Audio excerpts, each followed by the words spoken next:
হরে কৃষ্ণ। ৩১ অধ্যায়, ব্যভিচারী ভাবের অতিরিক্ত লক্ষণ। ভগবত প্রেমের উপরোক্ত ৩৩টি ভাবকে ব্যভিচারী ভাব বলা হয়। এই সমস্ত লক্ষণগুলিকে আঘাত দৃষ্টিতে বিক্ষুব্ধ অবস্থা বলে মনে হয়, কিন্তু প্রকৃতপক্ষে এগুলি প্রগাঢ় কৃষ্ণ প্রেমানন্দের প্রকাশ।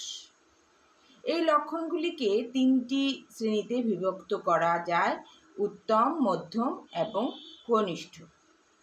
ভগবত প্রেমে নানা রকম বিক্ষোভের লক্ষণ দেখা যায়, যেমন মাৎসর্য, উদ্বেগ, দম্ভ, ঈর্ষা, বিবেক, কাপুরুষতা, ক্ষমা, কৌতুক, উৎকণ্ঠা, বিনয়, সন্দেহ এবং ধৃষ্টতা। এগুলি ভগবত প্রেমের ৩৩টি ভাবের অন্তর্গত হতে পারে।